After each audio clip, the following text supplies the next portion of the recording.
nongeye kubasuhuza muri kumwe na Venuste Shimimana mu Rwanda mutwumvira kuri FM 104.3 naho mu Burundi turi ku mirongo migufi ya shortwave kuri metro 19 na 22 dore ingingo nkuru twabateguriye.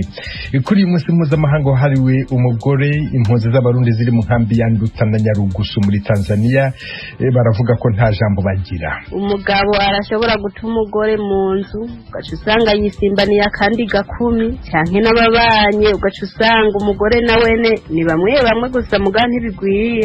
Umwe mu bagore baganiriye n'ijwi ry'Amerika. Imipaka y'u Rwanda yari yarafunzwe mu rwego rwo kwirinda icyorezo cya COVID-19 irafunguye kuva kuri uyu wa mbere, ariko ikiguzi cyo kwipimisha bamwe barakinubira. None twageze ku mupaka barimo kutubwira kubera ko twero turi abagande batubwiye ngo tushe $50 tukore PCR test ngo results ziraza gusohoka nyuma y'isaha. Ibyo bintu bibaho. Umwe mu bagenzi wari wavuye i Kigali yipimishije ku buryo bwihuta. Ayo makuru kimwe n'andi avuga hirya no hino ku isi ni mu kanya mugume ku radio yanyu. Duhere ku makuru wavuga hirya no hino ku isi mwategure kandi mugezweho na mugenzi wacu Aloyizi Bigirimana. Aloyizi wirweho.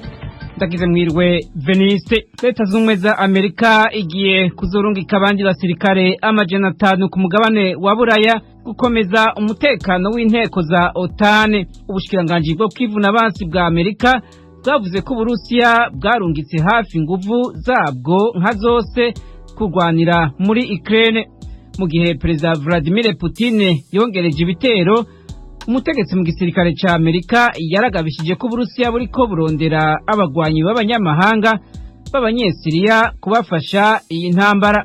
Leta z'Ubumwe za Amerika uyu mwaka imaze kurungika abasirikare 12,000 biyongereye ku bari basanzwe ku mugabane wa Buraya, ariko Perezida Joe Biden yavuze ashimitse ko ata musirikare wa Amerika azoja kugwana n'Uburusiya muri Ukraine.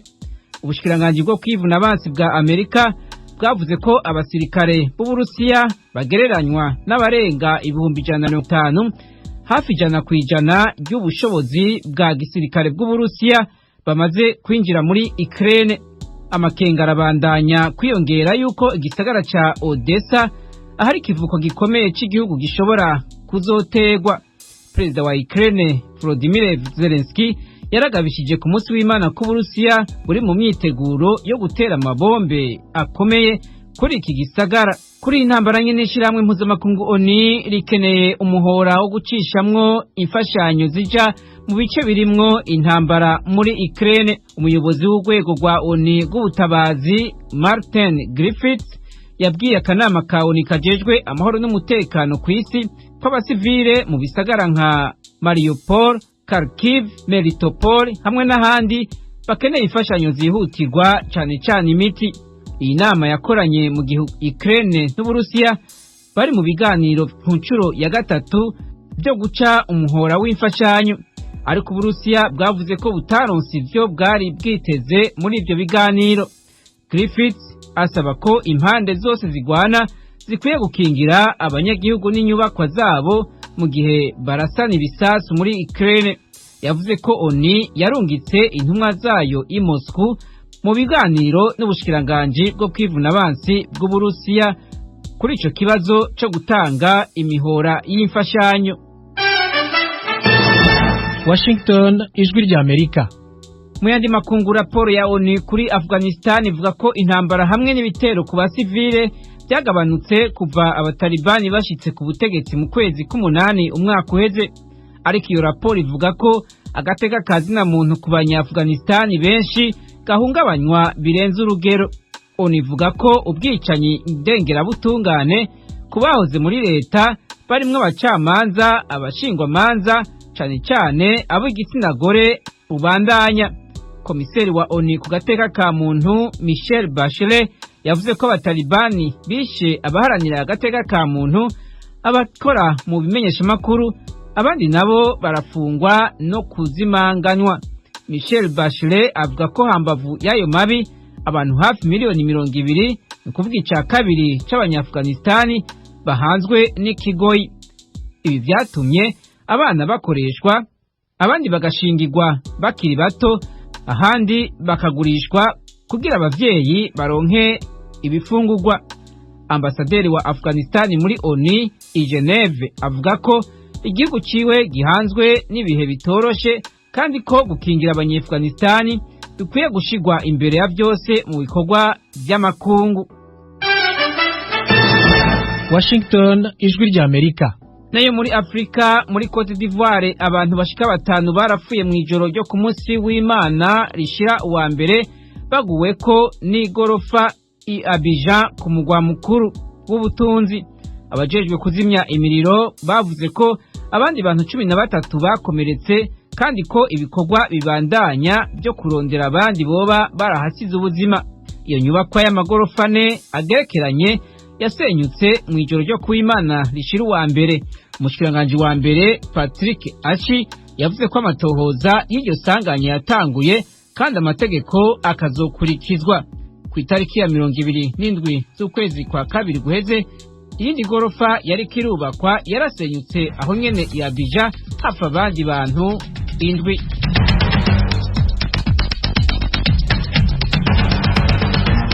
urakoze Aloyizi Bigirimana. Mukomeje kumva radio ijwi ry'Amerika yumvikanira kuri FM 104.3 mu Rwanda, mu Burundi ni ku mirongo migufi ya shortwave kuri metero 19 na 22.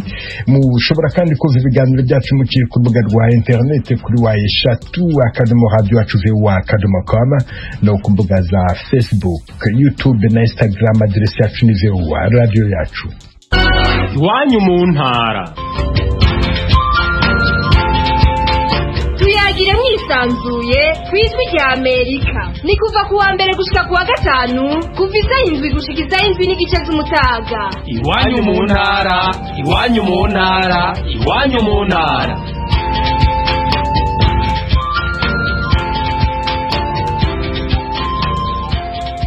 Kuri iyi tariki ya 8 y'ukwezi kwa gatatu, isi yose irizihiza umunsi mpuzamahanga wahariwe umugore. Uyu munsi ugeze mu gihe impunzi z'abarundi bari mu nkambi ya Nduta na Nyarugusu muri Tanzania bavuga ko nta jambo bagira kandi ko bugarijwe n'ibibazo bitandukanye. Inkuru irambuye James Joven. Hafi amakungu yose arimo kwizihiza umunsi mpuzamakungu wahariwe abakenyezi, ariko abatuye mu nkambi za Nduta na Nyarugusu bo bavuga ko ibibazo by'abarenze nta bwigenge bagira n'agahohotero kararenze muri iki gihe. Benshi muri bo bavuga ko bafatwa ku nguvu, cyane cyane iyo bagiye gusenya, gukinyizwa n'abagabo mu rugo, kutigishwa imyuga itandukanye yabafasha gukemura ibibazo mu miryango, bigatuma ubuzima bw'umukenyezi mu nkambi budatera imbere. Bamwe mu bahaye ikiganiro ijwi rya Amerika bavuga ko umukenyezi ari we muryango, ariko aho batuye mu nkambi bavuga ko umukenyezi atajambo agira, naho amakungu buri mwaka yizihiza umunsi wahariwe abakenyezi. Umugore ni wari umuryango kubera ari we aguma yiruka arondera kiriya na kiriya. Mu bisanzwe turafise agahohotero kadasanzwe kifatwa ku nguvu. Iyo tugiye gusenya kwa dusenya inyuma y'ikambi turafatwa ku nguvu abenshi. Ubu bese turabapfa akazi no kuri ntidufashwa hana kimwe badufashisha. Babona yuko umengo turishoboye kandi tutishoboye, ahanyene tubayeho nabi. Twebwe abakenyezi nta jambo dufite muri UN. Twaranutse nta uja mu kijiji, ye mu kijiji n'ugufata bafatwa ku nguvu bakagujiramo ingwara utazopfa wivuje ngukire. Abagabo nabo mu kuturya batujya buko babunyama. Hariho numva ngo amashira hamwe wajejwe iby'abakenyezi bakuvyigira hano kata amahoro ufise. Kweri musi mukuru w'abakenyezi yego nibyo, iyo tariki ishitse turayihimbaza, mugabo ntibigenda nk'uko twatubishaka. Umugabo arashobora guta umugore mu nzu ugaca usanga yisimbaniye akandi gakumi, canke n'ababanye ugaca usanga umugore nawene ni bamwe gusa muga ntibigwiriye, gusa abagabo nibo bigwiriye cyane cyane. Ugaca usanga yizaniye nk'undi mugore, umugore ataye ngaho yirongoreye ubundi, ugaca usanga ari zangorane nyene umugore agumagira, ugaca usanga no kubaho biramugoye, ugaca usanga nyene mu buzima bitagenda neza. Umunsi wahariwe abakenyezi wizihizwa itariki 8 z'ukwezi kwa gatatu buri mwaka, no mu nkambi za Nduta na Nyarugusu rimwe na rimwe amashirahamwe yafashe impunzi arakora inama yo kwizihiza uwo munsi munsi. Gusa ibivugwa muri izo nama bisa nk'ivya politike kubera bidashirwa mu ngiro nk'uko bisabwa. Kubw'iyo mpamvu